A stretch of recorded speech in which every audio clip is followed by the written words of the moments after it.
Atención. 3, 2, 1 segundo. Bien, muy buenas tardes, muy buenos días. Es un saludo importante para América Latina y los países iberoamericanos. Vamos a iniciar el conversatorio Comunidades Indígenas, Medio Ambiente y Patrimonio Cultural Inmaterial. Soy David Aruquipa Pérez, investigador y gestor cultural del Estado Plurinacional de Bolivia, y estaré acompañándoles en este conversatorio. Esta propuesta del conversatorio ha sido impulsada por el grupo del Observatorio Prospectivo Iberoamericano del Patrimonio Cultural Inmaterial, que está conformado por gestores culturales, activistas, representantes de organizaciones de la sociedad civil, universidades, Estado y otros activistas de América Latina e Iberoamérica. Nos hemos reunido para compartir nuestras preocupaciones, pero también nuestras propuestas, más de hacerlos a los gobiernos para garantizar que su respuesta a la pandemia del COVID-19 sea equitativa, inclusiva y basada en los derechos culturales. La pandemia ha golpeado muy fuerte a diversas manifestaciones del patrimonio cultural y material, especialmente tales como artes escénicas, rituales masivos, actos festivos, así como los conocimientos y prácticas relativos a la naturaleza y el universo y los saberes de los pueblos indígenas. Entonces, agradecer a Carlos Portilla Reyes por apoyarnos y hospedar este evento, este conversatorio, en el Facebook América PCI. Y saludar a todas las personas que nos están acompañando.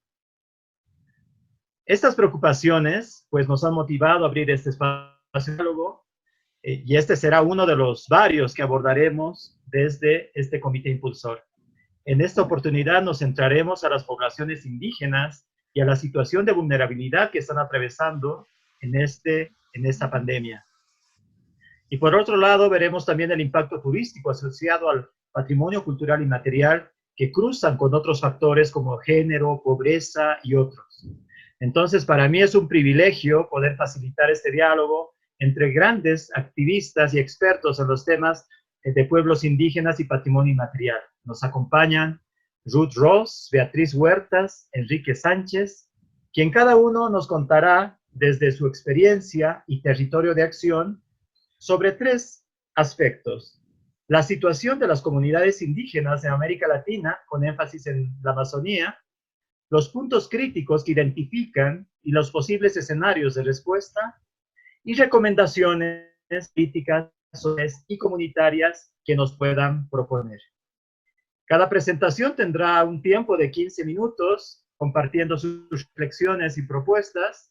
Después tendremos una ronda de preguntas donde podrán habilitar su micrófono quienes nos están siguiendo desde Zoom y desde la plataforma de Facebook Live, pidiendo la palabra con el link, levantar mano, que tienen ahí, o en el chat que puedan plantear sus preguntas escritas. ¿Está bien? Empezamos entonces con el conversatorio. Tienen 15 minutos.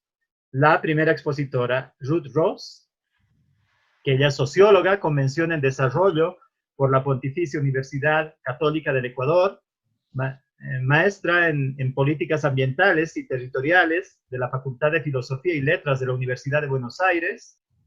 Tiene mucha experiencia en el trabajo desde la política relacionada con derechos humanos, poblaciones campesinas, pueblos indígenas de la Amazonía, por socioambientales y patrimonio cultural inmaterial.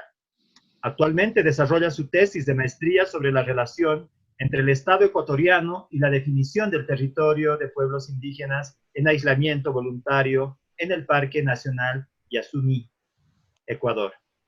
Se ha vinculado a proyectos de arte comunitario actualmente.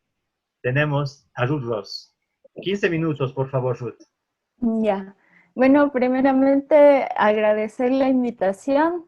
Para mí es un honor compartir este foro, esta charla con todos ustedes, con los invitados.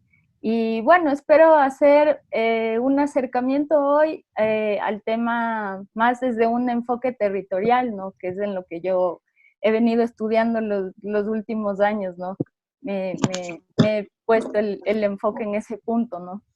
Me voy a fijar y voy a exponer hoy sobre los territorios, específicamente sobre el segmento territorial ubicada en la Amazonía ecuatoriana, en las provincias de Entre Orellana y Pastaza.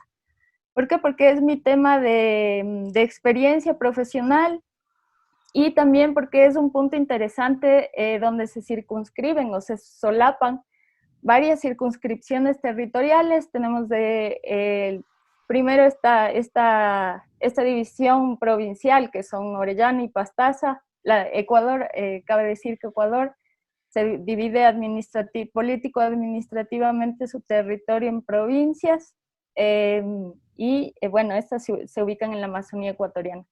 Después tenemos otra capa, que es el Parque Nacional Yasuní, la Reserva de Biosfera. También está el territorio adjudicado a la nacionalidad indígena guaorani. Está la zona intangible Tagairi-Tagromenane, que es el espacio, digamos, destinado por el Estado para la protección de los pueblos en aislamiento voluntario. Y también está la zona más amplia de movilidad y de habitación de estos pueblos, que supera los límites de esta zona intangible. Y bueno, no últimamente, sino que desde lo económico también se ubican ahí los bloques destinados para actividades de extracción de hidrocarburos. Ahí está el famoso bloque 31 y 43, que formó parte de la fallida iniciativa Yasuní-ITT. Entonces, en esta complejidad o en este complejo contexto territorial, me parece importante analizar este tema que nos proponen hoy de comunidades indígenas, medio ambiente y patrimonio cultural inmaterial desde este enfoque, desde el territorio. Es decir, comprendiendo a la naturaleza o a este medio ambiente desde una perspectiva del concepto de territorio, pero desde una perspectiva más amplia, que es la que propongo hoy, que es entender a este territorio como un sistema complejo conformado por distintas relaciones históricas, económicas, sociales, culturales, de poder e incluso psicológicas, es decir, el tema de los afectos con este territorio, que se llevan entre seres humanos y seres, o podemos llamar otros seres, que no son seres no humanos, seres de la naturaleza, etc. Estas relaciones se producen en determinados tiempos, espacios, cuyo soporte o fundamento material viene a ser este medio natural, o este medio ambiente, esta naturaleza. Entonces, con este antecedente, yo propongo hoy, o con este concepto de cómo entender el territorio, yo propongo enfocar o acercarnos a este punto de la Amazonía, específicamente de la Amazonía ecuatoriana, para analizar los diversos habitantes o las diversas relaciones que se dan entre estos actores que habitan este espacio, ¿no? Entonces tenemos que es un lugar de habitación de pueblos indígenas de varias nacionalidades de la Amazonía, que son principalmente guaorani, quichua amazónicos, shuar, pueblos en aislamiento voluntario, que son, o pueblos indígenas en situación de aislamiento, que son estos pueblos que han decidido alejarse del mundo, digamos, del contacto con la sociedad, para preservar su cultura, sus costumbres. En el Ecuador se han identificado al menos tres de estos pueblos, que son Tagaeri, Taromenane y Duga-Cairo. Pueden haber más o puede ser que se fusionaron, ese es, digamos, el contexto, ¿no? Y a su vez estos pueblos indígenas comparten territorio con otras poblaciones, es decir, población mestizo-campesina, personas que se dedican a actividades extractivas permitidas, como la extracción de hidrocarburos, personas que realizan actividades de turismo recreativo y científico. Ahí debo puntualizar que hay dentro del Parque Nacional Yasuní hay 2 estaciones científicas de universidades privadas, que son de la Universidad Católica y la Universidad San Francisco. También están estos otros actores que son personas que se dedican a actividades extractivas no permitidas, como la tala ilegal de madera, tráfico de especies de animales, extracción de oro últimamente en los últimos años detectada en la zona limítrofe con el Perú, en el río Cononaco, y otros actores, ¿no? O poblaciones, como son funcionarios públicos, funcionarios que realizan actividades de control, como militares, etc. Entonces, en este complejo contexto, digamos, territorial, la situación actual de los pueblos indígenas, ¿no? Que se agrava por este tema, por este contexto de la pandemia por coronavirus, es la siguiente, ¿no? Propongo exponer brevemente las problemáticas identificadas, las más recurrentes, ¿no? En primer lugar está la carencia de servicios básicos, principalmente agua potable o agua segura para el consumo. Además, las principales fuentes hídricas o de acceso al agua que hay, que son los ríos, están contaminados. Recién en el Ecuador, en el mes de abril, se rompió el sistema de oleoductos transecuatoriano y el oleoducto de crudos pesados, lo que provocó un derrame de hidrocarburos en el río Coca, que siguió hacia el río Napo, ¿no? Esto produjo la contaminación del agua que abastece a algunas poblaciones indígenas e incluso la interrupción del servicio de agua a una zona urbana que es el Cantón Francisco de Orellana. Como mencionamos, también está la contaminación del ambiente en general por esta realización de actividades extractivas de hidrocarburos, minerales, las permitidas y las no permitidas, ¿no? Inaccesibilidad de servicios de salud, ausencia de instituciones del Estado central y gobiernos autónomos descentralizados, es decir, para el caso ecuatoriano vendría a ser los consejos provinciales, los municipios, es decir, y eso también se traduce en una débil o nula presencia del Estado en varios aspectos o en varios ámbitos, ¿no? Está el tema del control, como les mencionaba, el tema del tráfico de madera y de minerales en la frontera con Perú, la misma tala de madera y las otras instituciones encargadas de atender temas de salud, de educación, incluso el mismo tema de la atención al patrimonio, a la cultura, ¿no? Por otro lado, estos pueblos sufren las afectaciones o los efectos de la deforestación, del cambio climático y la producción de inundaciones por la crecida de los ríos, ¿no? Lo cual está afectando tanto, se producen pérdida de sembríos y esto pone en riesgo la seguridad alimentaria de estas poblaciones. Recién igual en el mes de marzo hubo la crecida de los ríos Bobonaza y Arajuno en la provincia de Pastaza y provocó la afectación a muchas familias de la comunidad Sarayaku, entre otras, ¿no?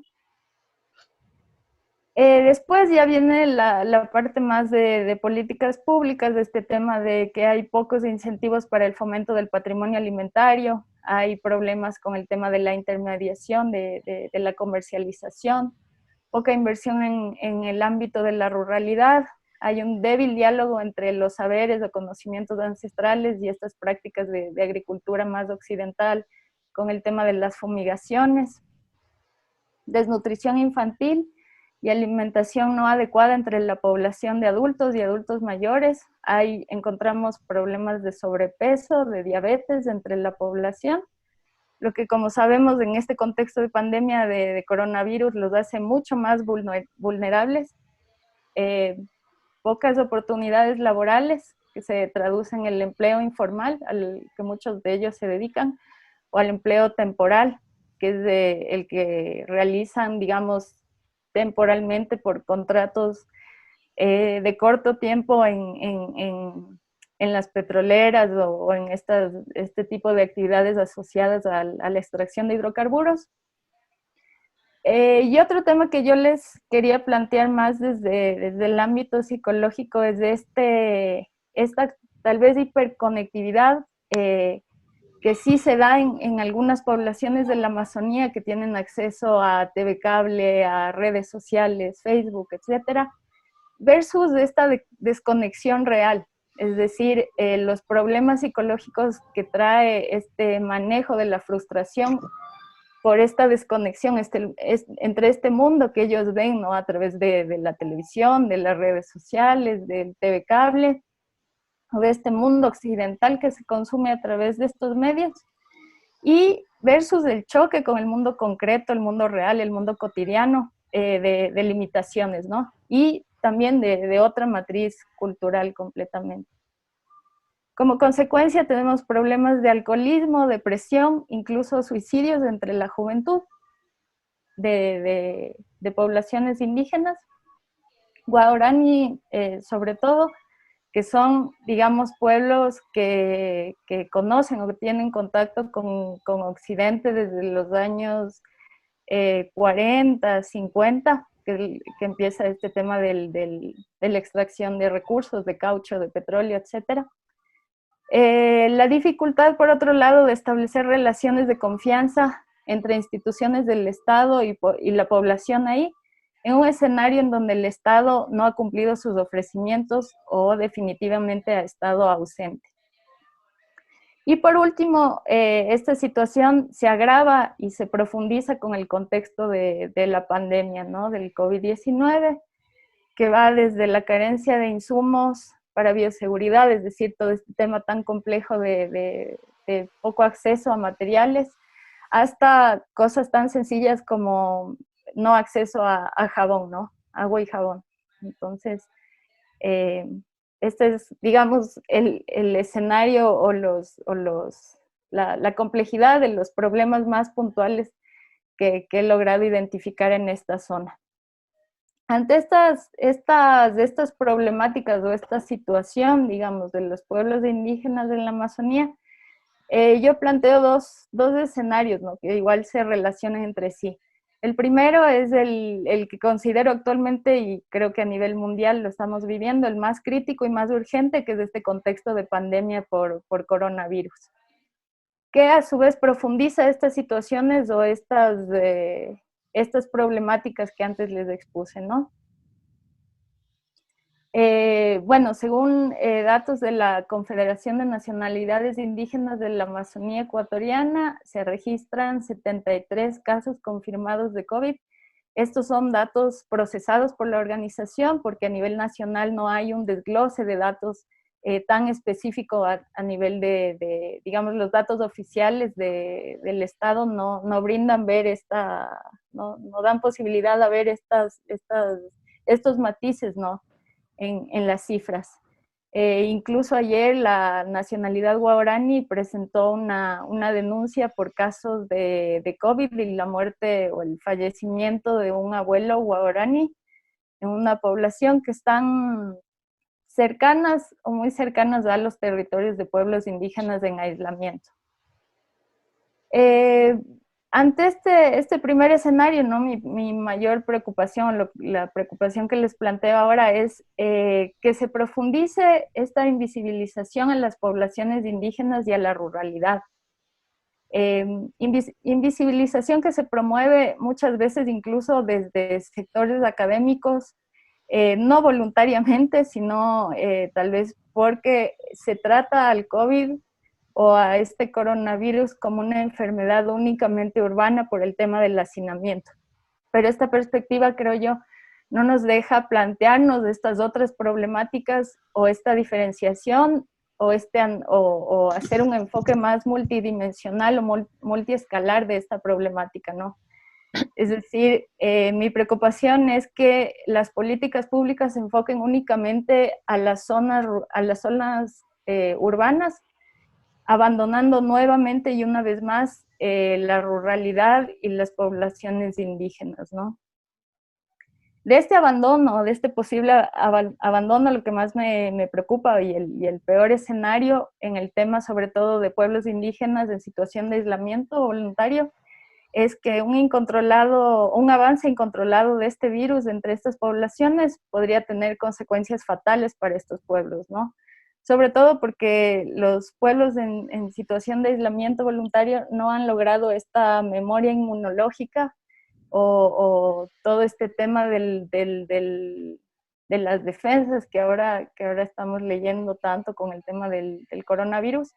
Y si antes una simple gripe podía acabar con todo un pueblo o toda una aldea, no pensemos no nos imaginamos qué podría llegar a ser el coronavirus ahí, ¿no?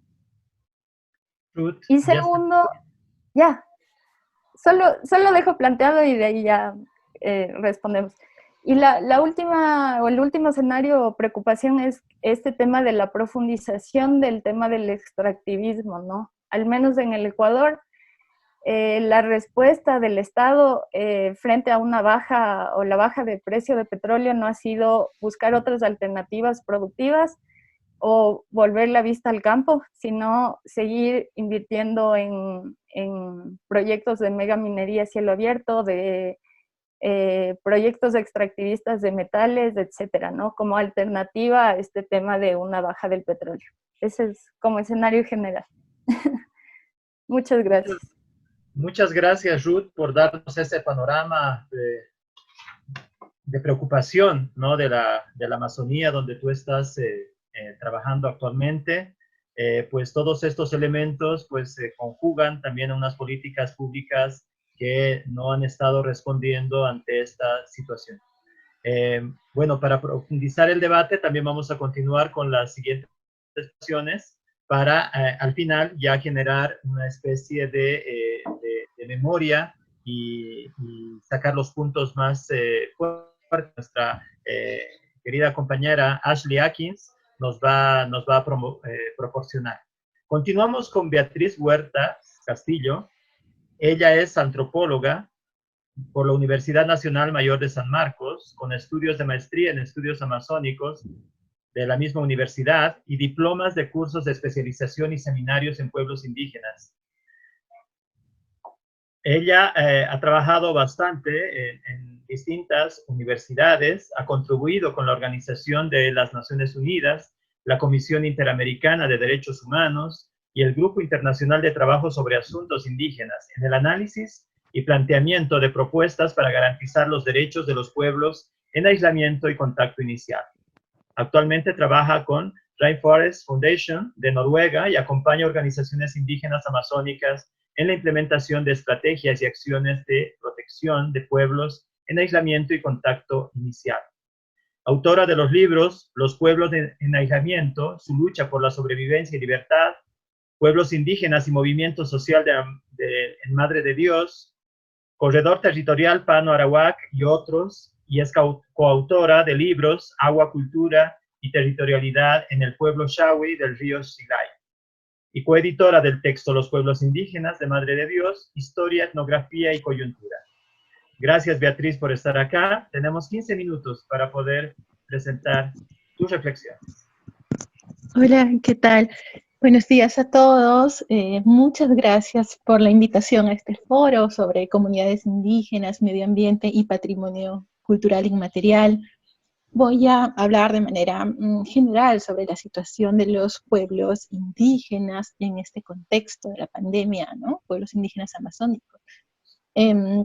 Bueno, el Perú es uno de los 9 países de la cuenca amazónica, junto con Brasil, Ecuador, Colombia, Venezuela, Surinam, Bolivia y las Guyanas, ¿no? De los 55 pueblos indígenas identificados en Perú, 51 son originarios de la Amazonía y 4 de los Andes. En la Amazonía, los pueblos indígenas están organizados en comunidades nativas, ¿no? Es una figura legal que fue, creada en los años 70, a la cual se le dio personería jurídica y también se le reconoce, pues, la propiedad sobre el territorio. Sin embargo, esta figura también atomizó los territorios de los pueblos indígenas al estar conformadas por grupos familiares, ¿no? No por pueblos. Existen alrededor de 2.500 comunidades nativas, ¿no? Pueblos indígenas ya organizados como comunidades nativas. Además, hay una serie de pueblos indígenas en situación de aislamiento y en contacto inicial. Los pueblos en aislamiento son aquellos pueblos que limitan mucho sus interacciones con el entorno, no quieren mantener relaciones sostenidas con la población del entorno, muchos ni siquiera se dejan ver. Estas son poblaciones altamente vulnerables en términos epidemiológicos, ¿no? Y habitan pues principalmente en las fronteras, en las zonas de frontera con Ecuador, Brasil, y en las cordilleras también. En términos de patrimonio cultural inmaterial, en Perú el Ministerio de Cultura ha declarado patrimonio cultural inmaterial, por ejemplo, el quené, que son los diseños del pueblo shipibo que reflejan su cosmovisión y la estética de este pueblo, ¿no? Además está el ayahuasca, mientras que la UNESCO también ha declarado patrimonio cultural, la Eshuba, que es un canto sagrado huachipaeri, y la lengua y la cultura zápara. El Perú se jacta, ¿no? Se enorgullece, según lo que se manifiesta en eventos internacionales, de ser, pues, un país, ¿no? Hablo de las autoridades, diverso en términos culturales y con grandes expresiones culturales. Entonces ahora pasemos a ver cuál es la situación de los pueblos indígenas en el contexto del COVID, de estos pueblos indígenas que son los gestores, los creadores de todo ese arte, ¿no? Que ha significado en muchos casos este reconocimiento como patrimonio cultural. ¿Cómo los encuentra el COVID? Bueno, en términos de salud indígena, ¿no? Tenemos una institucionalidad sumamente débil en pueblos indígenas, quizá es la más débil de todo el aparato del Estado, que es el Ministerio de Cultura, con un presupuesto irrisorio y sin mayores recursos ni condiciones para atender la situación de los pueblos indígenas y cumplir con su función de ente rector para la protección de estos pueblos, ¿no? De los pueblos en aislamiento y para la garantía de los derechos fundamentales de todos los pueblos indígenas en general, ¿no? Tenemos también una dirección de pueblos indígenas del Ministerio de Salud que fue creada por iniciativa de los pueblos indígenas que ejercieron mucha presión, pero que ha tratado de ser eliminada por el propio Estado en varias ocasiones, ¿no? Entonces es una institución sumamente frágil. Tenemos que el 51% de las comunidades nativas carece de algún tipo de establecimiento de salud, y las comunidades que tienen establecimientos de salud, pues las tienen en condiciones sumamente precarias, sin medicamentos, ¿no? Sin personal continuo. Existen alarmantes indicadores de salud en relación al VIH, la hepatitis, la tuberculosis, la anemia. Además, hay una serie de enfermedades derivadas de la contaminación por hidrocarburos, ¿no? En la selva norte, la selva central, la selva sur. En términos territoriales y ambientales, tenemos conflictos socioambientales en territorios indígenas por la presencia de mineros, madereros ilegales, narcotraficantes, cocaleros.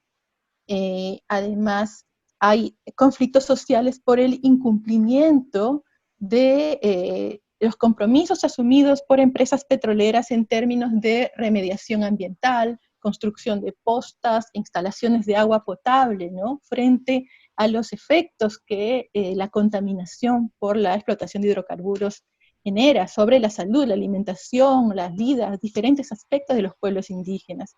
También tenemos un contexto de agresión y asesinato de líderes indígenas y defensores ambientales por invasores de sus territorios.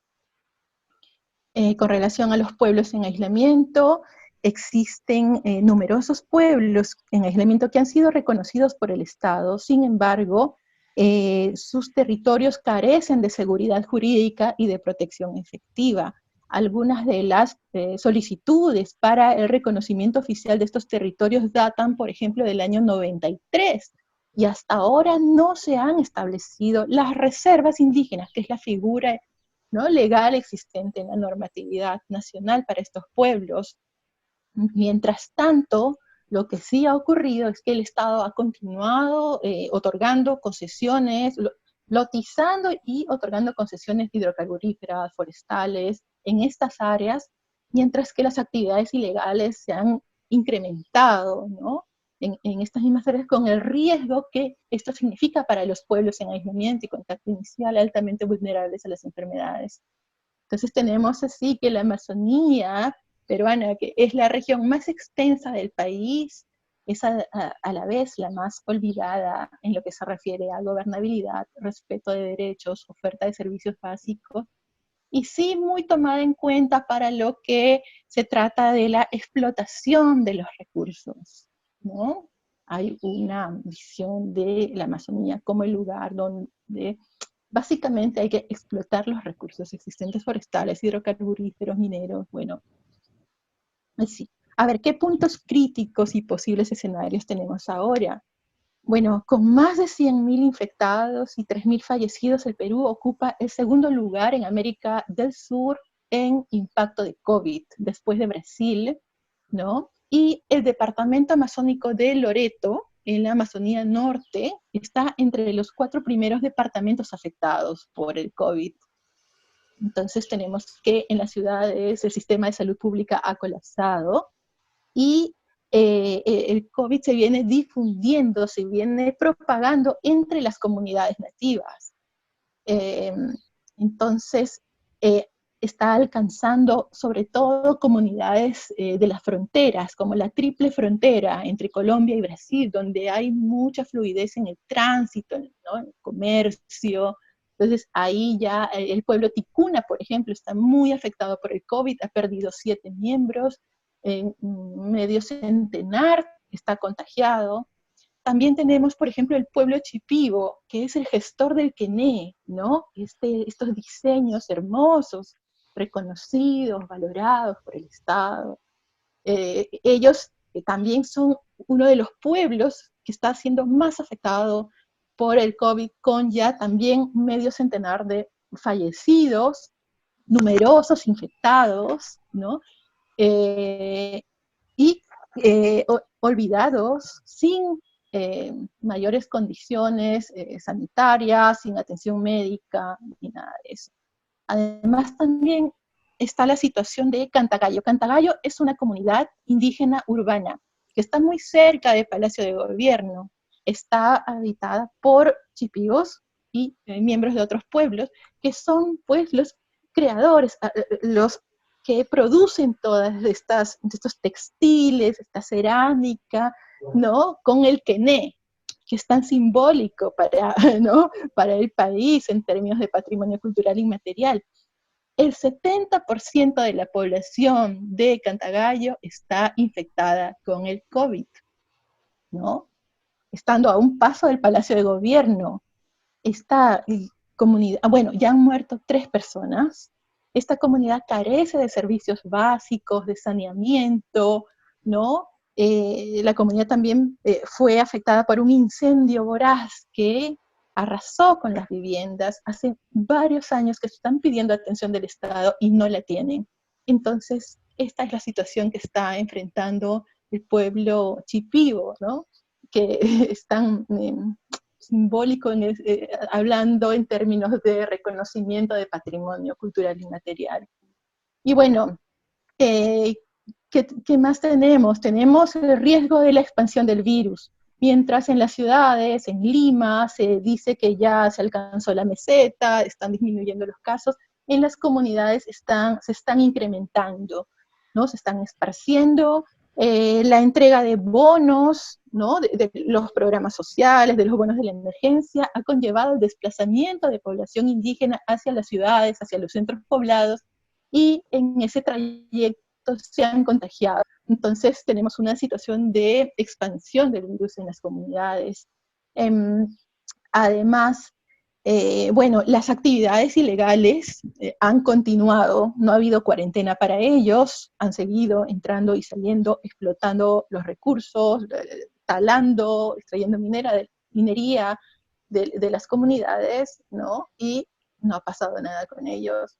Además, ahora se habla de la reactivación de las actividades económicas, ¿no? En términos ya formales, lo cual va a implicar una mayor, va a implicar que estos actores económicos se dirijan a comunidades para seguir realizando, ¿no?, las actividades extractivas y demás comerciales, y eso puede implicar un riesgo muy grande sobre la vida de estos pueblos, ¿no?, de los pueblos indígenas, de los pueblos en aislamiento. Bueno, de otro lado tenemos casos de pueblos y comunidades indígenas que, ejerciendo su derecho a la autodeterminación, han adoptado una serie de decisiones que han implementado para cerrar las fronteras de sus comunidades, de sus territorios, vigilar las zonas de acceso e impedir el ingreso de agentes externos que pudieran propagar el virus, ¿no?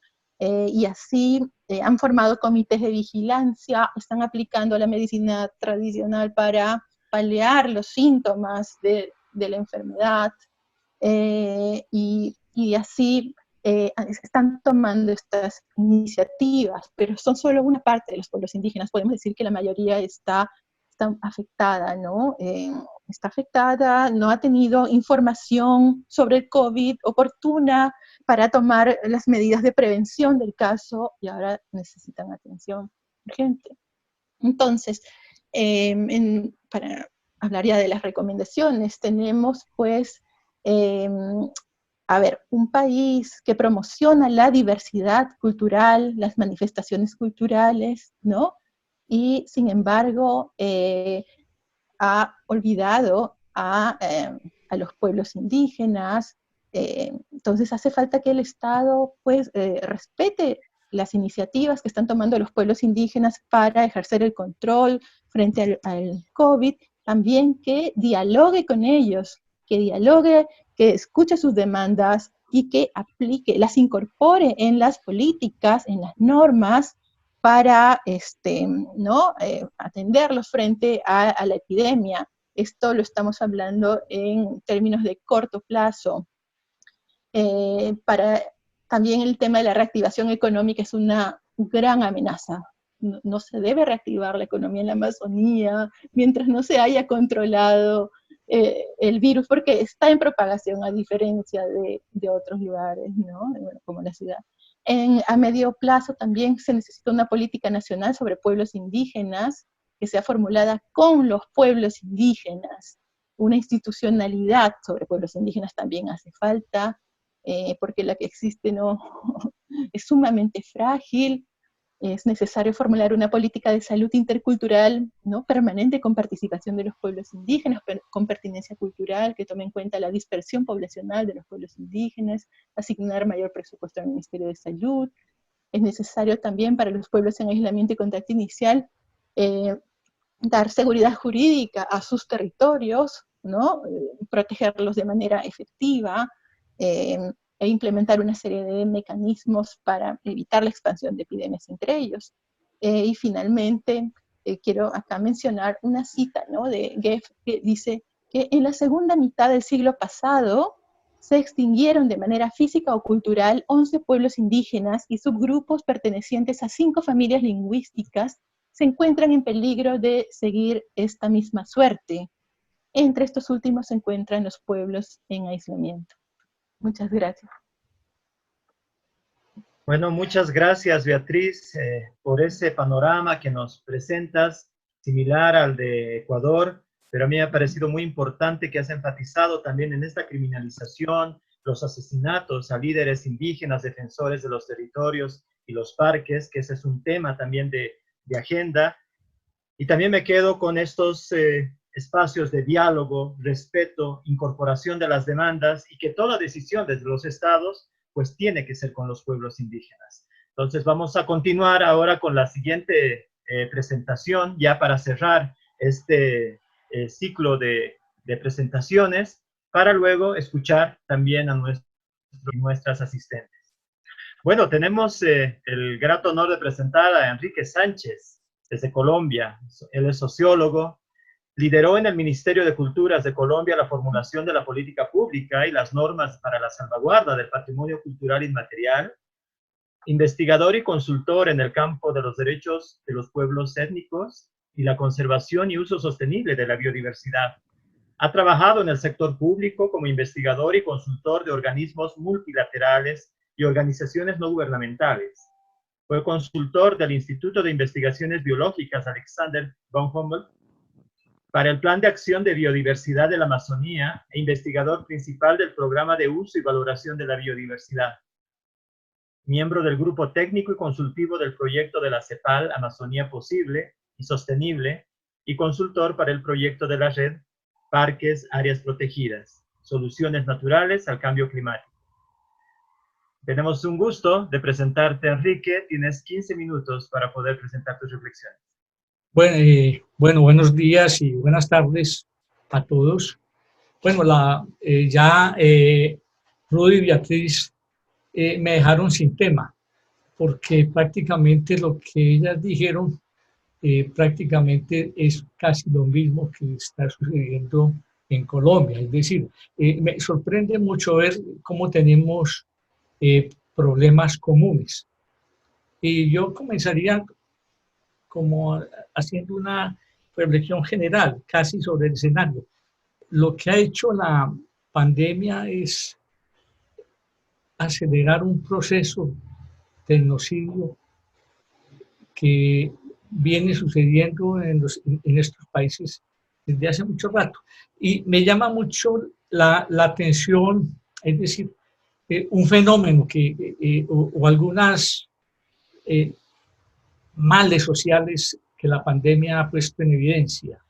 Uno es la debilidad del sistema, de los sistemas públicos de salud o su inexistencia, es decir, que ha afectado obviamente a los pueblos indígenas. Lo segundo es un tema que es supremamente importante y es la debilidad de los mecanismos de integración regional. Es decir, la pandemia no la puede resolver un país de manera independiente. Ese es un tema supremamente importante que voy a volver sobre el mismo. Y un tema que me parece que es volver a poner en el debate y en la escena de lo público el tema de los sistemas de salud indígena. Y alrededor de esto, un tema sobre el que quiero volver, que es lo que estamos advirtiendo, son el impacto de los cambios en las relaciones entre el Estado y los pueblos indígenas. Yo creo que ese es un tema muy sensible. En Colombia nos dice el último censo que somos cerca de 2.900.000 indígenas de 100 o más pueblos. El crecimiento intercensal es impresionante, es un crecimiento del 34 o más por ciento por el proceso de autorreconocimiento. Ahora, muchas poblaciones que eran campesinas se autorreconocen como indígenas por una razón muy sencilla, y es de que aquí el país ha tenido unas políticas anticampesinas. Y realmente, los indígenas a partir del 91 gozan de un gran un reconocimiento de derechos muy importante. Entonces, la gente ha vuelto, es mejor ser indígena que ser campesino.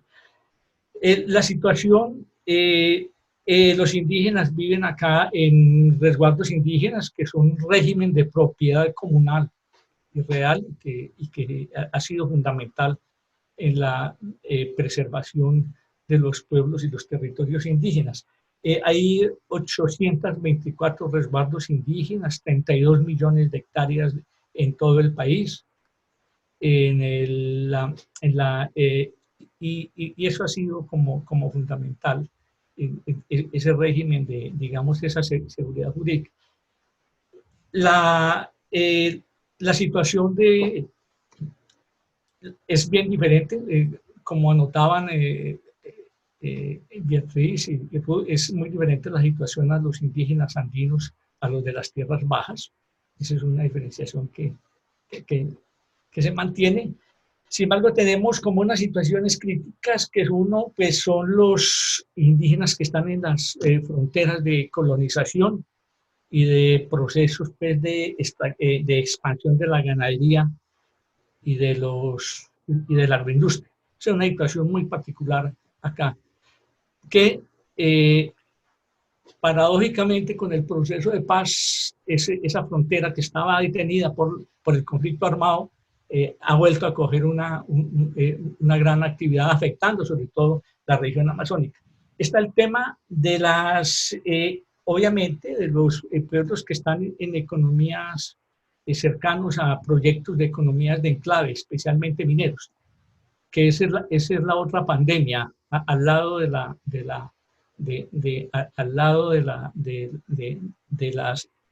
del coronavirus. Está el tema de la minería y de la extracción de hidrocarburos. Y están, obviamente, un tema que deberíamos, que es muy importante, son el tema de los indígenas en las ciudades, los indígenas urbanos. Hay un proceso de urbanización de los pueblos indígenas, es manifiesto, y obviamente el tema de las comunidades que están afectadas por los cultivos de uso ilícito, asociados a una particularidad muy fuerte en el país, que es el tema del conflicto armado y de la violencia. En la región amazónica, en general, se vive, hoy en día, hay una alarma nacional por el fenómeno de la pandemia. Leticia tiene la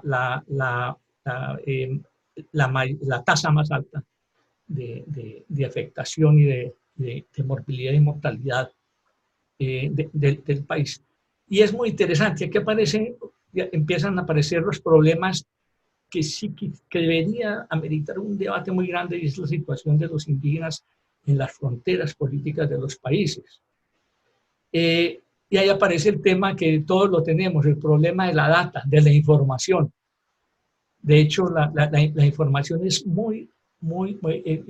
sigue precaria. Entonces, nosotros tenemos informes. Vamos a poner un ejemplo de Leticia, que hoy llegó a 1,000 y pico, 1,100 afectados, Leticia. Pero uno no podría entender a Leticia sin entender a Tabatinga. Es una conurbación. O sea, Tabatinga en Brasil y Leticia en Colombia, lo separa una calle, lo separan 25 metros. Entonces no podemos, o sea que la información que demos es incompleta sobre cómo se está comportando la pandemia. El tema, y ahí es donde vienen los problemas que tenemos. Una estrategia, es decir, este tema de la lucha contra el contagio, contra las enfermedades contagiosas, es la historia de los pueblos indígenas. En todos, en la memoria, están esas epidemias de gripa, de sarampión, de las enfermedades contagiosas, esa merma demográfica que ha existido desde el encuentro con Europa. Esas enfermedades han diezmado, y mucha parte del aislamiento voluntario obedece a eso. La gente que se fue huyendo y protegiendo sus vidas en el aislamiento. Nosotros también, es decir, tenemos pueblos no contaminados, pues, dicen, en aislamiento voluntario, en el río Puré, hay unas 10 malocas que se han identificado desde el aire. No hay un contacto regular con ellos. Entonces,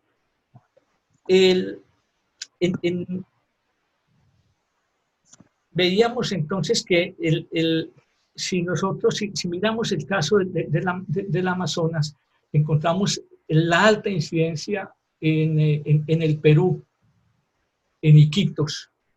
Si vemos en Loreto la alta incidencia, si vemos en Brasil el problema que existe, y no existe una estrategia que integre a los países para poder atender la pandemia. Es decir, es la debilidad de los mecanismos de integración. No existen, o son inexistentes, o son supremamente débiles, y estas cosas deberían atenderse, es decir, y deberían los estados propender por estos mecanismos de integración. Quería señalar de que otro de los problemas que yo veo que la pandemia ha generado una coyuntura muy, muy particular, y es que es el uso político de la pandemia. Es decir, en este momento están tomando una serie de medidas en este país en contravía de los pueblos indígenas. Es decir, se está legislando y se están tomando decisiones aprovechando precisamente las declaraciones de emergencia. Entonces, ese es como una alerta. Y quería también llamar la atención sobre quisiera de pronto, yo creo que ya el tiempo se me está acabando, llamar la atención sobre las iniciativas que se han dado desde la sociedad civil. A ver, es el tema del patrimonio cultural inmaterial, la importancia que tiene, es decir, es el tema finalmente de la cultura. Colombia tiene una declaración de la UNESCO, precisamente, que es la de sobre los conocimientos y tradiciones sobre la naturaleza de los jaguares del Yurupari, que es en el río, en el Pirá,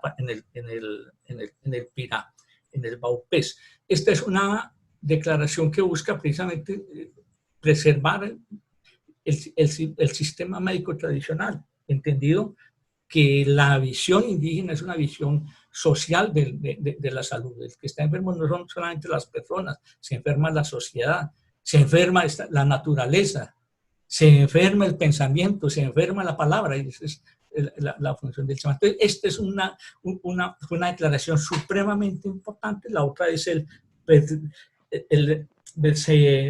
Besenatel, o la fiesta del perdón en el Sibundoy.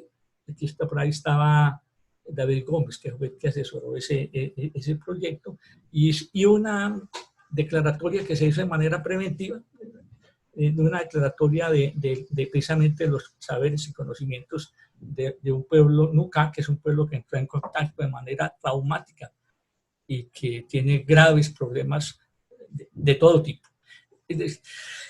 Lo interesante de Jaguares es una zona muy clara. Y si no se bloquea, si no se hace una acción urgente en el Río Negro, que está frente a Manaus, que es uno de los epicentros de la pandemia en el Amazonas, va a ser posiblemente impactado.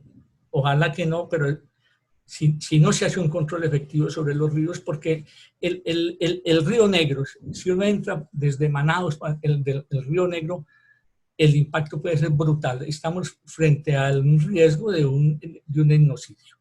¿Por qué? Porque cae el río Apaporis, es decir, vamos a encontrar todo este esfuerzo por preservar estos saberes, este patrimonio, pues puede desaparecer por el impacto de la pandemia. Los indígenas tenían, voy a terminar para mostrar, gracias, algo muy, muy interesante. Se hizo un ejercicio entre Colombia y Brasil, entre los ministerios de cultura y organizaciones de la sociedad civil, de hacer una cartografía de lo sagrado.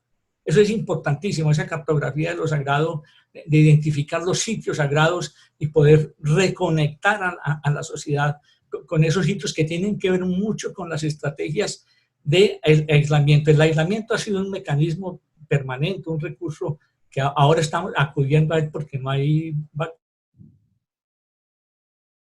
de siempre. Ese trabajo extraordinario se hizo con los indígenas, se hizo un levantamiento y se levantó en la zona de Yabarate del río, de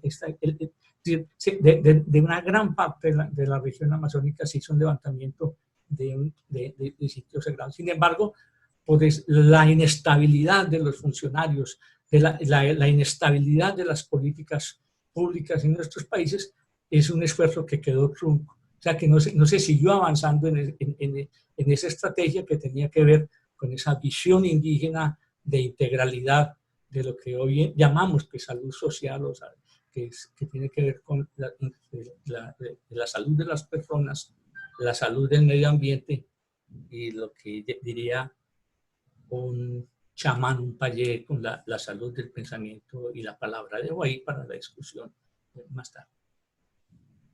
Bien.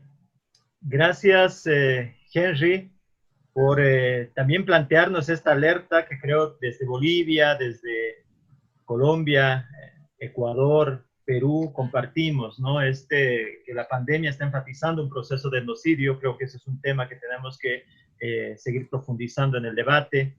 Y también que la pandemia está evidenciando, ¿no? La severidad y también el tema de la inexistencia en algunos casos de los sistemas públicos de salud, ¿no? Y creo importante que también desde la sociedad civil este es uno de los objetivos de este espacio de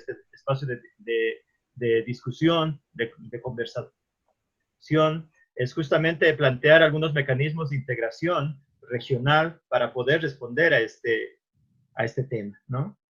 Y obviamente poner en alto, sí, estos debates sobre los sistemas de salud indígena, lo cual también ya estuve viendo dentro de las preguntas y me gustaría que ya podamos iniciar con este debate y las personas que quisieran tomar la palabra, si pueden ya poner su mano, levantar la mano o plantear las preguntas por el chat. Pero Luis Sánchez estuvo planteando unas preguntas interesantes que va enfocado a los sistemas de salud indígena que me gustaría darle la palabra. Luis Sánchez, ¿estás ahí, por favor? Luis, o Luis Martínez, Luis Martínez. Martínez. Luis Martínez, ¿cierto? Sí. Sí, buenos días. ¿Me escuchan? Sí, sí. Sí. Ya, ¿qué tal? Bueno, que antes que nada, mucho gusto. Agradecido por esta oportunidad de conversar un poco estos temas. Y bueno, el impacto es grandísimo sobre al afectar las posibilidades materiales de existencia de las personas, la llegada de la pandemia y cómo se ha afrontado desde la institucionalidad con medidas de distanciamiento social, de aislamiento, de cierre. Eso ha tenido un impacto grandísimo en las posibilidades de producción y reproducción del PCI. Pero puntualmente me preocupan ese par de temas, ¿no? Primero, que es conocido que desde hace muchísimo tiempo la industria farmacéutica tiene una gran presencia en la Amazonía porque evidentemente, ¿no? Al trabajar con comunidades se ahorran muchísimos años de investigación en la búsqueda de principios activos. Entonces, bueno, quería saber si hay datos, hay alguna información o algún lugar donde podamos empezar a rastrear si se conoce, ¿no? Cómo están operando en estos momentos estas grandes empresas con comunidades en búsqueda de principios activos. Y lo otro, si hay alguna propuesta, ya he leído, o sea, ya he escuchado algunos comentarios que se han hecho eh, sobre digamos, una propuesta ya mucho más formal sobre cómo atender los efectos de esta enfermedad desde la medicina ancestral, la medicina tradicional en la Amazonía. Bueno, muchísimas gracias. Gracias, Henry. ¿Quiere responder, por favor?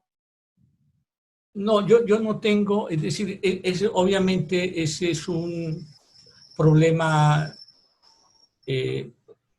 viejo, es decir, el problema del aprovechamiento y de acceso a los recursos a la biopiratería. Pero creo que en el Perú es donde ha habido quizás más trabajo y donde hay una normatividad de un sistema de registro. Pero evidentemente ese es un problema real, es decir. Pero no sé si Beatriz tiene alguna mejor información. Bueno, no sobre la presencia de farmacéuticas, no hemos registrado mayor información en ese sentido, aunque no significa que no exista. De otro lado, es una cuestión muy que resalta mucho en este contexto, ha sido cómo los pueblos indígenas inmediatamente han utilizado, incluso entre ellos, ¿no?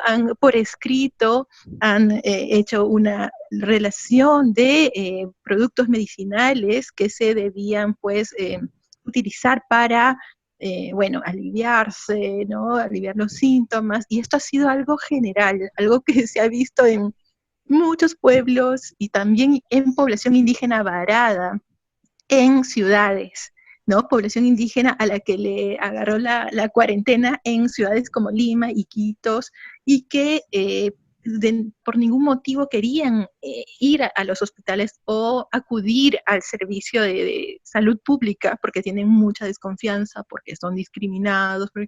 Entonces, ha sido algo como que se ha visto en todas partes, ¿no? Cómo inmediatamente han utilizado, han conseguido productos medicinales propios para tratar de aliviar los síntomas, prevenir, y así. Eso ha sido muy significativo, algo que ha pasado mucho. Gracias, Beatriz, Henry.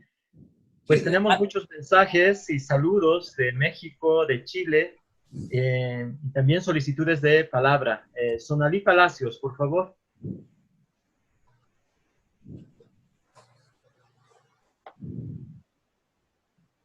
Sonalí, te estamos escuchando, pediste la mano. Levantate la mano.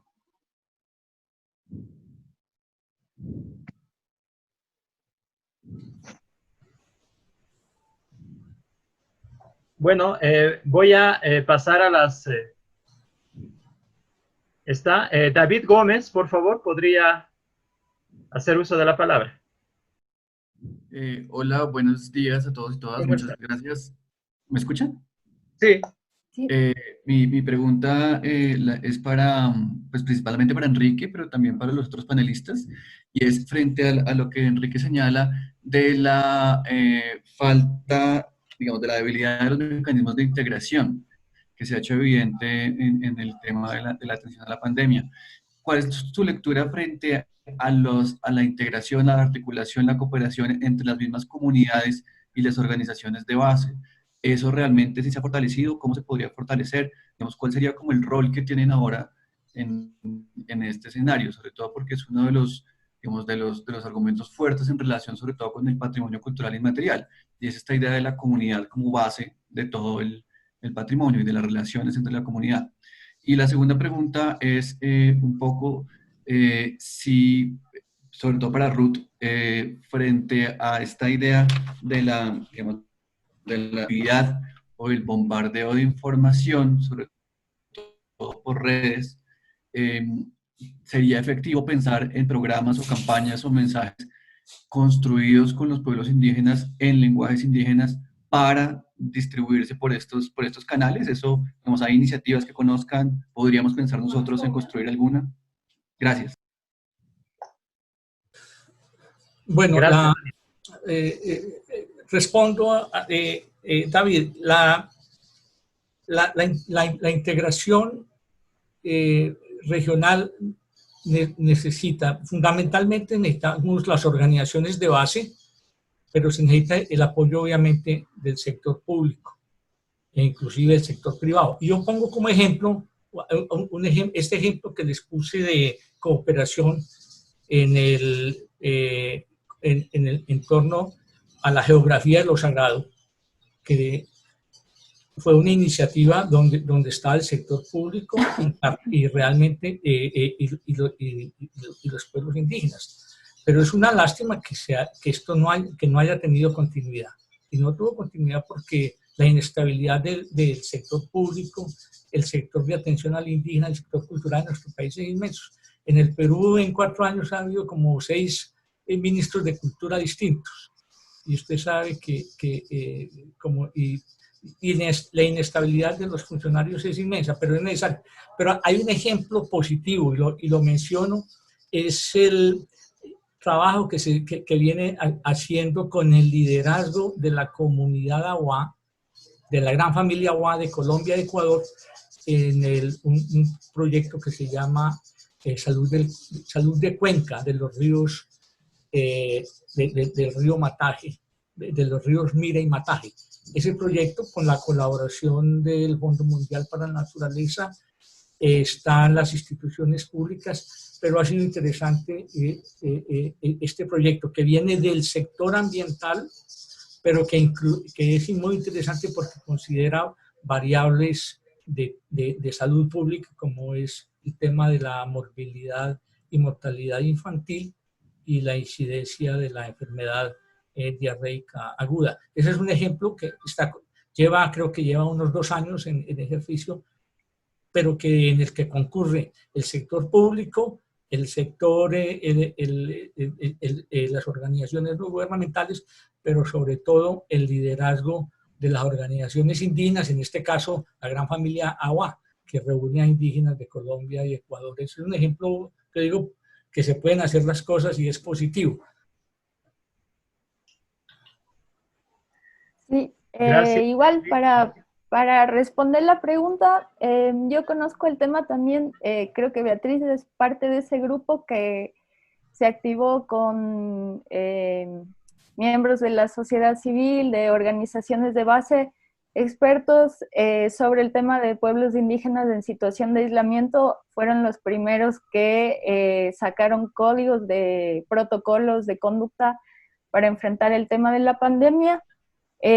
Mucho antes de que lo haga el Ministerio de Salud del Ecuador, que está con todo este tema enfocado en la ciudad, en lo urbano, y yo tengo la percepción, digamos, no estoy trabajando ahora desde el Estado, desde las instituciones del Estado, que es como una centralización de las políticas públicas de salud y una mirada muy urbana de este tema, ¿no? Por la urgencia, por todo este contexto un poco de locura y de emergencia que viene a través de la pandemia.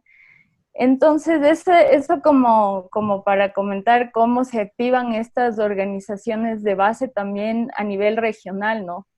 No sé, Beatriz, tal vez nos puedes contar despuesito cómo se formó este grupo, pero es lo que yo conozco, que fueron los primeros en sacar estos protocolos.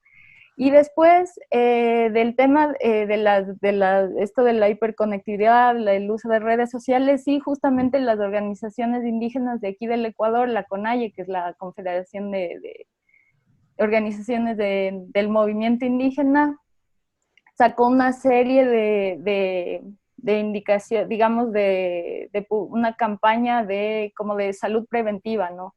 El tema de no compartir los utensilios, el tema de la chicha, o sea, una cosa mucho más contextualizada a la realidad de los pueblos amazónicos y de los pueblos indígenas de la sierra, que pese a ser pueblos indígenas, tienen cada uno sus características propias, ¿no? Y sus formas de socialización. Entonces, en ese sentido sí se activaron por Facebook, por Twitter, campañas y sobre todo protocolos también. Me parece que con el apoyo de la Organización Panamericana de la Salud y otras organizaciones de derechos humanos, se activaron una serie de como publicidades de este tema de salud preventiva en las lenguas de cada nacionalidad indígena aquí en el Ecuador. Pero, por ejemplo, desde el Estado, que haya visto yo algo como, eso, digamos, las acciones del Estado se demoraron más en llegar a las poblaciones. Estuvieron primero, actuaron o se activaron las organizaciones de base. Gracias, Ro. A Beatriz me gustaría pasarle una pregunta que aquí nos hacen. ¿Qué acciones de protección podrían sugerir para minimizar el impacto sobre los pueblos indígenas una vez que inicien con más fuerza las acciones extractivistas? Proyectos que han sido parados por la pandemia. Beatriz. Ajá. Y bueno, acá hay un gran problema, que no existe servicio de salud en muchas comunidades, ¿no? Entonces, se dice acá que la mejor estrategia que se ha adoptado ha sido cerrar las fronteras. Incluso el Estado, el Ministerio de Salud lo dice, lo reconoce, porque reconoce que no tendrían condiciones para atender el caso de la propagación del COVID entre las comunidades. Entonces allí el principio es cerrar las fronteras, porque no hay condiciones para atender esta situación. Entonces, no se debería reactivar las actividades económicas hasta que se haya controlado la expansión del virus, porque si no va a ser devastador, ya lo está haciendo, ¿no? Ya lo está haciendo. Simplemente no hay condiciones para atender a las comunidades indígenas frente a su expansión. Gracias, Beatriz. A ver, Ruth, la situación de los indígenas migrantes a las ciudades turísticas, especialmente, ha sido muy compleja, ¿no? Porque ya el tema de lo económico afectan a indígenas que venden sus productos en estas zonas turísticas. ¿Cómo crees que esto debería reactivarse o cuáles deberían ser las para reactivar? Sí, bueno, es muy complejo el tema de la reactivación económica, incluso dentro de las comunidades, ¿no? Porque, por ejemplo, en el caso que yo analizo, que es del Parque Nacional Yasuní, la opción laboral para las poblaciones que no se dedican a actividades extractivas, desde el turismo científico o turismo especializado en cierto target, digamos, que es este turista adulto mayor que viene a descansar, que es otro tipo que no es del turismo mochilero necesariamente, ¿no? Y que ahora, obviamente, porque justamente el mensaje de la pandemia es que afecta más a adultos mayores, se verá suspendido, pero totalmente, creo yo, no sé si hasta el próximo año o hasta que existan la seguridad otra vez de la gente, de los extranjeros, tanto de venir como de viajar y todo este tema de la reapertura, digamos, de vuelos y de la actividad turística como tal, internacional, ¿no?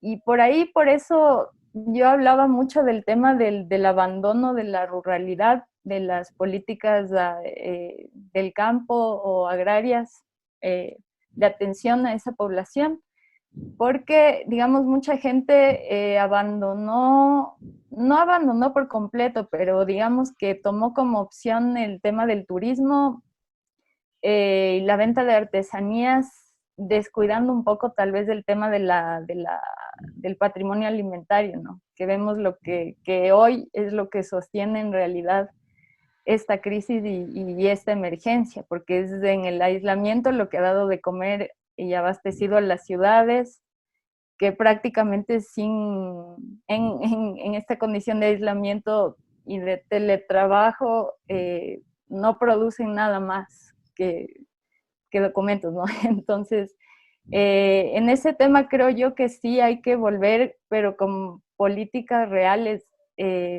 no tanto como viendo un poco más el patrimonio alimentario como tal, no como solo agro y agroproducción, o sea, entendiéndolo más un poco en ese sentido amplio del patrimonio inmaterial, de los conocimientos y del manejo, de la gestión de los territorios, ¿no? Entonces, en ese sentido, creo que podría ser una opción esa. Gracias, Ruth. A Henry, por favor, en el tema de las políticas educativas, hay una preocupación. Sí. ¿Qué acciones, cómo debería enfrentarse? Porque en las políticas educativas ha visibilizado las desigualdades de acceso a los sistemas de educación virtual. Entonces, ¿cómo se debería responder desde la política educativa sin perjudicar los derechos a los pueblos indígenas? Bueno, quisiera hacer una reflexión general que yo creo que está en el trasfondo. Es decir, desde los años 90 ha habido un cambio sustancial en la relación entre los gobiernos y los pueblos indígenas. Es decir, pasamos hasta en el 90, pasamos de un asistencialismo humanitario a lo que yo llamo un asistencialismo monetario, en el sentido de que ahora, antiguamente el asistencialismo lo hacían las misiones. Paraguay, en Colombia, en Ecuador, eran los misioneros, habían unos misiones indigenistas que tenían una mentalidad de ir a civilizar. Ahorita se pasó con el tema de una gran expedición y reconocimiento en los estados de los derechos de los pueblos indígenas. Colombia es un ejemplo. La legislación y lo que existe en legislación, lo que existe en temas de indígenas es impresionante. Sin embargo, cuando se mira la realidad, se da cuenta de que toda esa legislación, todo ese cuerpo jurídico tan impresionante no tiene aplicación. O sea, no existen los mecanismos ni los instrumentos públicos para ponerlos en marcha. Y en eso la educación y la salud han sido vitales. Entonces, se responsabilizan los indígenas y se dice, y se cambia el Estado, es un Estado que con el adelgazamiento, con las políticas neoliberales a partir de los 90, que había que adelgazar el papel del Estado, cambia el papel. Y entonces ese asistencialismo se vuelve un asistencialismo monetario, que se vuelve, transfiramos de recursos a los indígenas, démosles, aquí se llama a las familias en acción, guardabosques, y eso ha sido un problema supremamente grande. Es decir, porque lo que ha hecho es alejar el Estado y sobre todo la responsabilidad de lo público. Es que el Estado somos todos. La responsabilidad de lo público frente a los temas fundamentales como la salud y la educación. Traigo anecdóticamente esto porque me lo contaban que en el caso del Perú de Iquitos, los indígenas que se afectaron primero son los que fueron a cobrar ese incentivo económico en un cajero automático, los cajeros automáticos o en los bancos, fueron los que llevaron a sus comunidades la enfermedad. Ese mecanismo es un mecanismo supremamente desmovilizador y ha afectado de manera sensible el patrimonio cultural indígena, esos mecanismos. Entonces, la salud dice, no, ustedes son autónomos, tienen allá, y vemos que el tema ha habido, o en el caso de Colombia, a mi manera de ver, un menoscabo de los sistemas de educación. Con excepción, existen experiencias locales muy interesantes, desafortunadamente no hay quien las recoja, porque no hay una institucionalidad pública capaz de recoger las experiencias exitosas en salud y en educación. Y eso es muy grave, o sea que no hay quien centralice, quien reúna, quien multiplique estas experiencias exitosas. Entonces, ahorita ese distanciamiento aquí es fatal. Está en boga un video donde los funcionarios se refieren a los pueblos indígenas de una manera despectiva, de una manera... hay una brecha inmensa. Y lo otro, pues la virtualización en la educación, pues imagine usted en el Amazonas cómo se va a virtualizar la educación, por Dios, si ni siquiera en las ciudades capitales hay los recursos informáticos ni las tecnologías para para hacer de la educación, aprovechar la virtualidad que es tan importante, y gracias a eso estamos aquí reunidos como 80 personas hablando del Amazonas, y eso es una gran cosa. Esto era impensable, yo hace 10 años esto sería ciencia ficción, pero pensarlo, es decir, no hay estrategias para hacer una educación propia y competitiva, porque indígena no es bailar a los pueblos indígenas, y competitiva utilizando para población dispersa. Y lo mismo sucede en el campo de la salud. Gracias, Henry. Gracias, Henry. Y quiero conectar a una pregunta que también hacen por el Facebook a los 3 panelistas, que esta realidad de los indígenas de la región tiene larga data. ¿Existen algunas propuestas gubernamentales actualmente por parte de algún país que está ahora como expositores para considerarlos en sus planes de desarrollo? Ya sea una experiencia a nivel local, regional o nacional que la hayan conocido y que nos darnos si hay estos documentos para poder buscarlos. Tal vez, Beatriz, puedes empezar. A ver, son iniciativas para incorporar, dices, a los pueblos indígenas en políticas públicas. Así es, así es. Esa es la pregunta. Bueno, sí, en Perú ha habido varios intentos de formular una política nacional sobre pueblos indígenas, pero han quedado en el camino, han sido procesos muy frágiles. Ahora, recientemente también hubo un intento de iniciar un proceso así, pero no avanza, ¿no? Bueno, el Ministerio de Cultura es una institución no tiene mayores recursos, hubo muchos problemas a nivel de la convocatoria, entonces ha habido intentos de hacer algo, pero no se avanzó, y más bien se está hablando mucho de eso ahora, ¿no? De esa necesidad y de promover un proceso para plantear una política pública, pero desde la presidencia, ¿no? Ya no desde un ministerio que es tan frágil, sino desde la presidencia de la República, conformando una comisión de alto nivel con ministros, con la participación pues, de todas las organizaciones indígenas involucradas. Eso es algo de lo que se habla cada día, ¿no? De esa necesidad, y yo creo que así se va a impulsarse desde las organizaciones. Gracias. ¿Alguien más quisiera complementar, Henry o Ruth?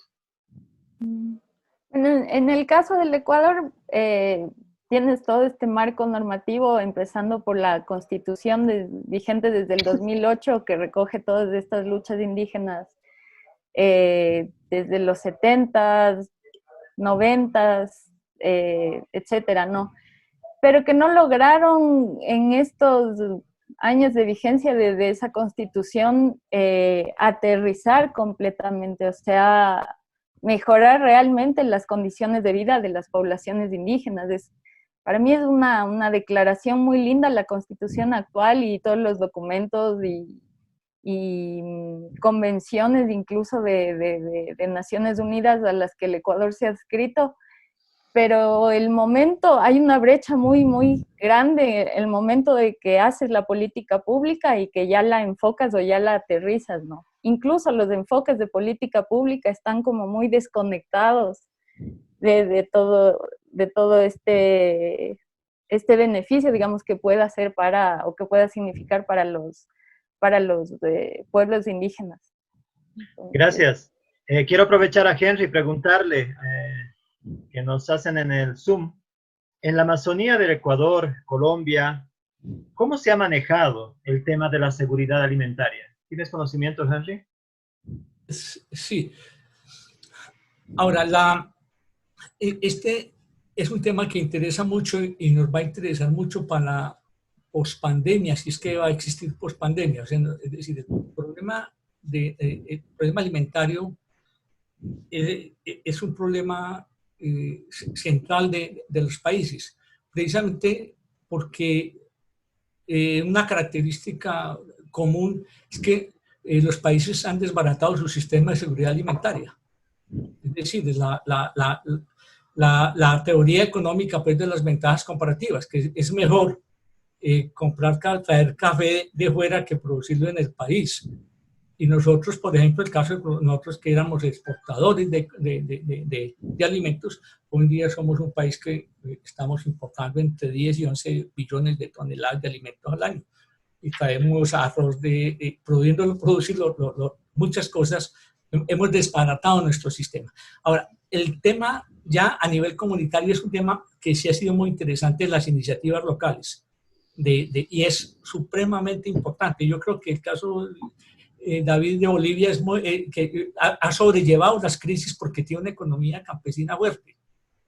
Es decir, porque después de la pandemia del coronavirus o estamos en la pandemia del hambre, una cosa es confinarse uno con comida en la casa a confinarse con hambre en la casa.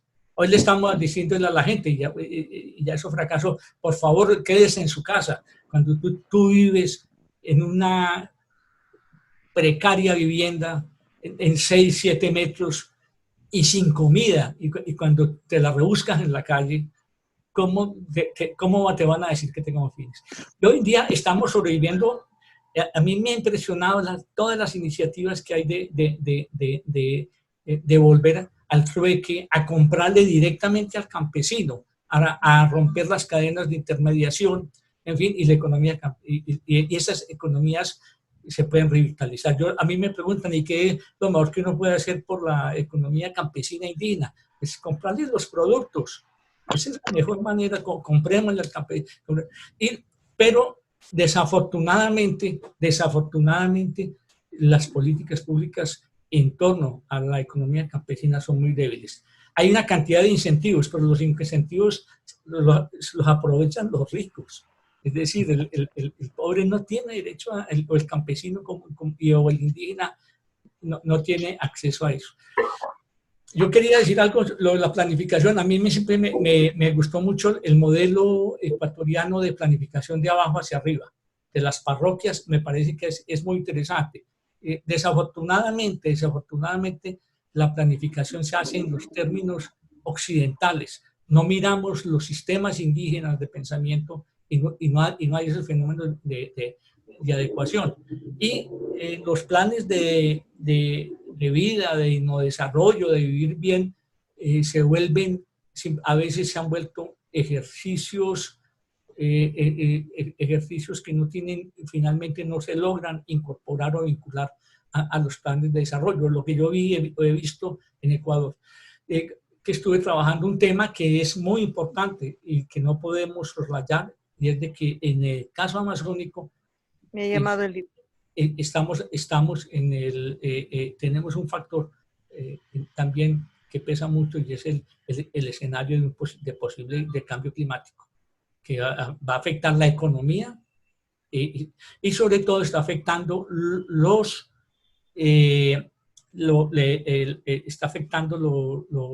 calendarios agrícolas y productivos de las comunidades. Y eso lo siente. Si uno habla en cualquier comunidad indígena, eso es sensible. Está cambiando los calendarios agrícolas. Y esto tenemos que, hoy en día, con apoyo de la ciencia, hay trabajos muy interesantes que nos van mostrando los distintos escenarios en los que que están sucediendo en la Amazonía y que debemos preverlo. Fuera de eso, pues vemos cómo la sequía se ha aprovechado para incendiar y para incrementar ese proceso de ganaderización y de transformación del bosque para la agroindustria y la ganadería, y con unas tasas elevadísimas. En el caso de Brasil, Colombia, pues 70.000 hectáreas año de deforestación. Eso es una barbaridad. Gracias, Henry. Pues estamos recibiendo saludos ya por Facebook Live. y también por Zoom desde Panamá, México, toda Iberoamérica. Estamos muy contentos que esté llegando a tantos países este conversatorio. Quería seguir con Beatriz, ya casi cerrando, esta es la última ronda. Beatriz, hemos ido hablando sobre las áreas protegidas, parques nacionales, sitios de patrimonio mundial, como la cultura zápara, pero hay muchos espacios en la Amazonía, hay muchos sitios en la Amazonía que no han sido declaradas. ¿De qué manera se puede rescatar el patrimonio cultural inmaterial que no ha sido declarado hasta el momento? Bueno, me parece que a través de una difusión mayor, ¿no? Sobre lo que la importancia de ello. Hace poco el pueblo Aracambut inició un proceso para lograr el reconocimiento de patrimonio cultural y avanzó, pero no tuvo mayor asesoría, ¿no? No tuvo, hay que hacer expedientes técnicos, ¿no? Seguir toda una gestión y muchas veces pues no, falta información, falta este apoyo técnico, esas facilidades para avanzar en ese sentido. Entonces creo que me falta más información y ese tipo de apoyo, ¿no? A estas iniciativas que están habiendo, pero que sí hay iniciativas en ese sentido, varias. Perfecto, gracias Beatriz. Y a ti, Ruth, nos gustaría transmitirte también una pregunta, que dicen que debido a las prohibiciones de las prácticas culturales en las comunidades, pues no han seguido con los calendarios rituales y esto genera incertidumbres, temores ante las mismas creencias y cosmovisiones de las comunidades indígenas. ¿Cómo crees que se está viviendo esta situación y qué crees que debería realizarse?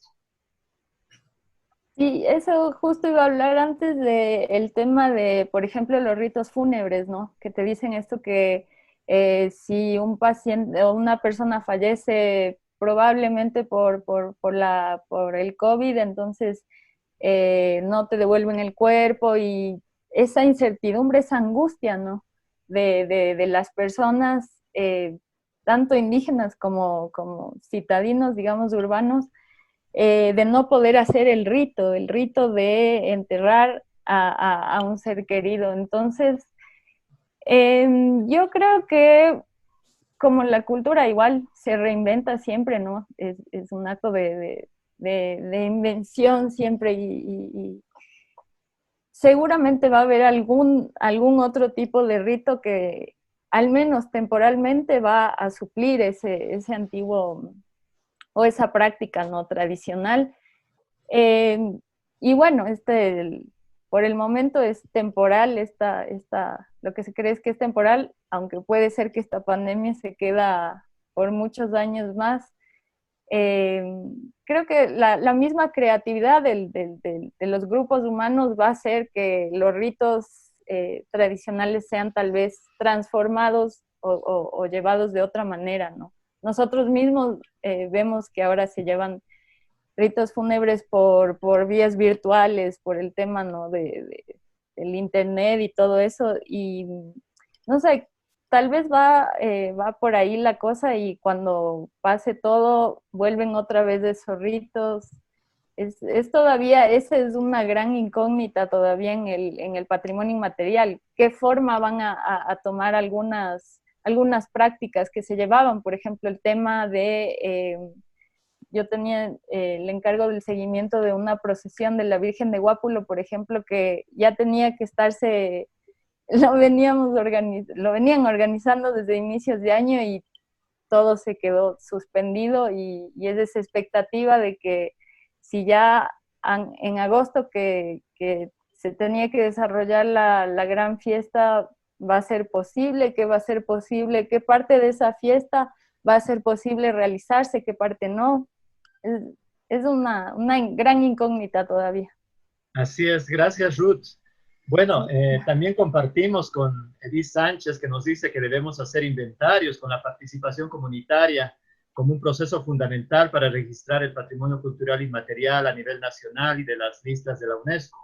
Los rituales funerarios y devocionales del PCI han sido impactados fuertemente en la República Dominicana, nos dice. Estamos de acuerdo y creo que en estos tiempos tenemos que ver también los mecanismos creativos, innovadores, para poder continuar con este proceso. Bueno, antes de darles la última palabra ya de cierre a nuestros expositores, expositoras de lujo que tuvimos hoy día, queremos agradecer a Carlos Portilla, que siempre preocupado en saber dónde estamos, qué estamos haciendo y desde dónde estamos participando en este conversatorio. Pues hemos preparado una encuesta que Carlos Portilla nos va a presentar, donde dice, ¿de qué país nos visitas? Para que puedan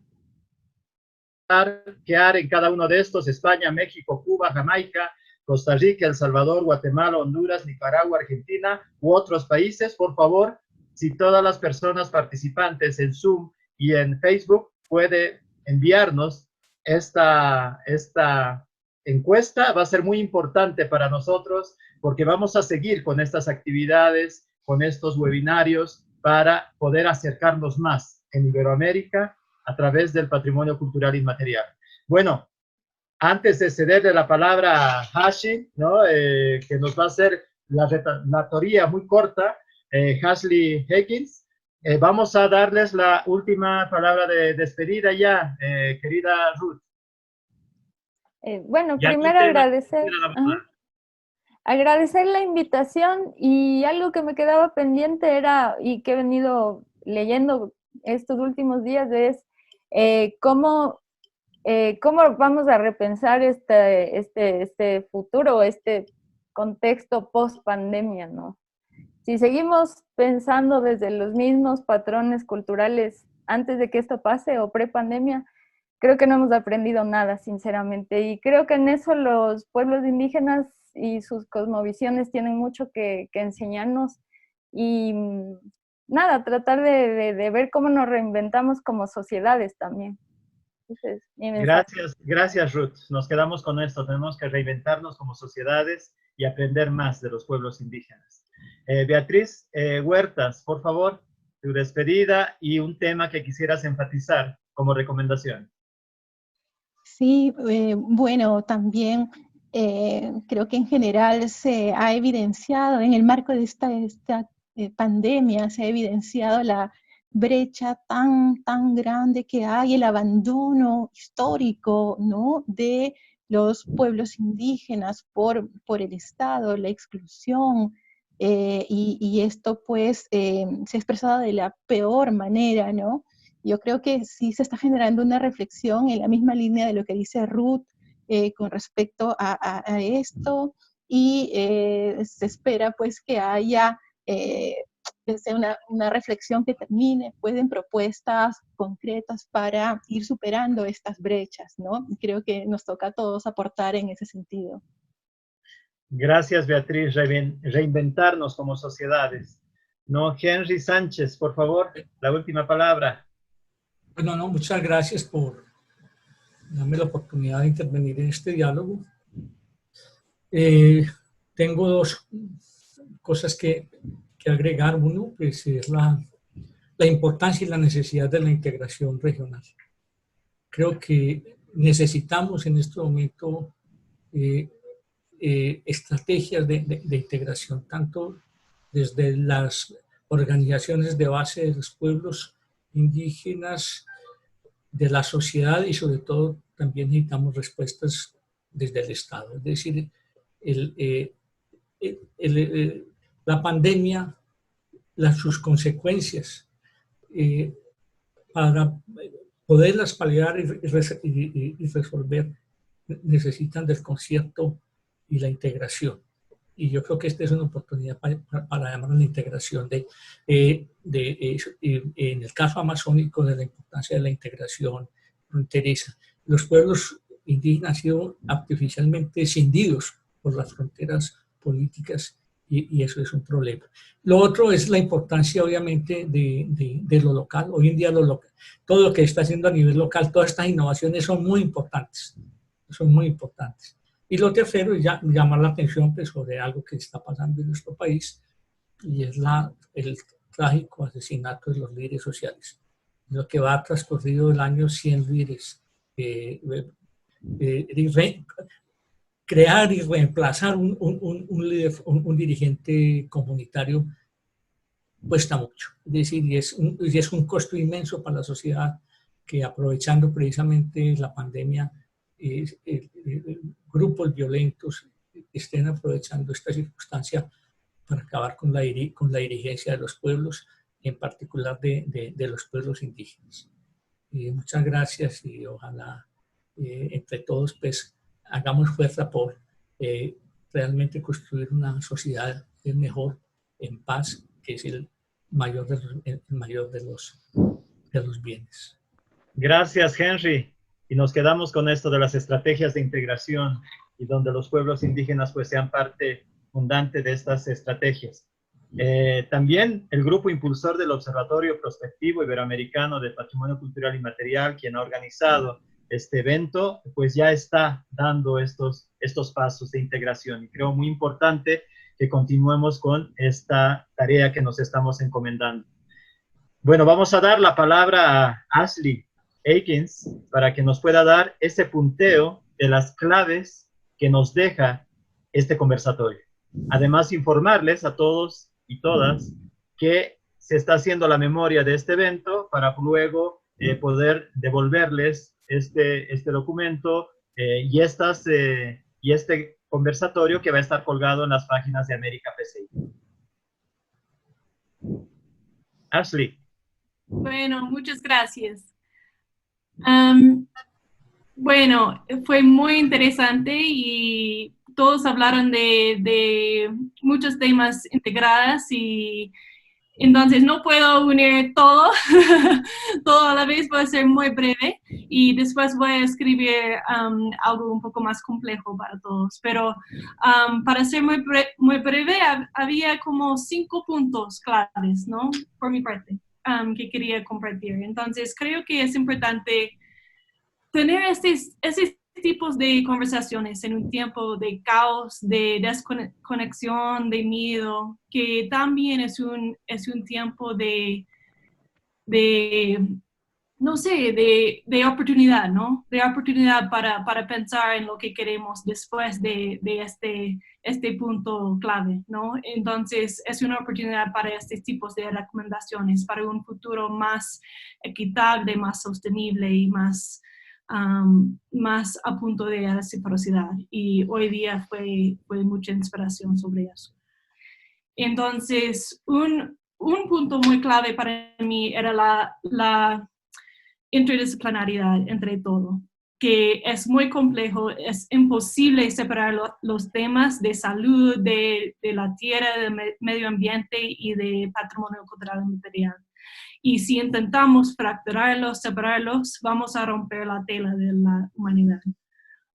Y como dice Enrique, si la humanidad está enferma y la naturaleza está enferma, quiere decir que nuestro sistema y la sociedad también está enferma. También todos hablaron mucho sobre las brechas de los derechos humanos. Hay muchas brechas de los derechos entre lo que dice en la hoja y lo que pasa en práctica en las comunidades. Y especialmente hoy día hablamos mucho sobre la atención de salud, de la educación, de la explotación de tierra y también sobre los conflictos sociales entre los actores en la misma tierra que tienen muchos diferentes dinámicos de poder. Uno de esas brechas más profundo que hablamos hoy día era sobre la industria de extracción. Todos hablaron sobre la gravedad de la explotación de los recursos en las tierras, en los pueblos originarios. Una palabra que dijo Enrique que me encantó, era esto. La otra pandemia al lado del coronavirus es la minería. Es un problema muy grave de largo plazo y una de las brechas más profundas, creo, que tenemos que dar en cuenta.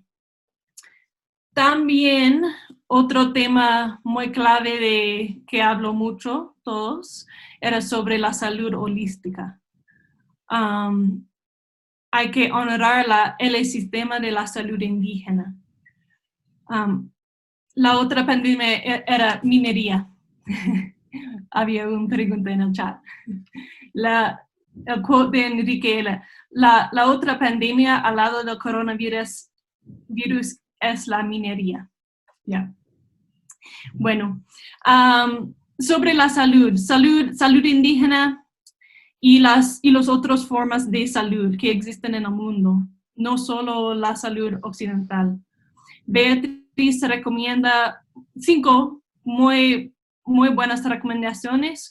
Uno era formar un ministerio de salud intercultural con la comprensión de la fragilidad de los pueblos originarios. También Enrique habla sobre la importancia de la salud indígena como patrimonio cultural inmaterial, que puede informarnos mucho en situaciones graves así ahora mismo. Que también, últimamente, es sobre la realidad que está olvidado en esta conversación. No es justo las decisiones que están tomando los gobiernos ahora sobre las prioridades de COVID. Están tomando decisiones sobre lo que es esencial y sobre los protocolos de COVID. Y están enfocando mucho en las zonas urbanas y están olvidando casi totalmente en las zonas rurales, aunque las zonas rurales están lo más impactados. Ahora los protocolos de COVID están mucho más enfocados en las zonas urbanas, pero como dice Beatriz, los pueblos indígenas están olvidados, aunque las actividades ilegales en sus tierras siguen.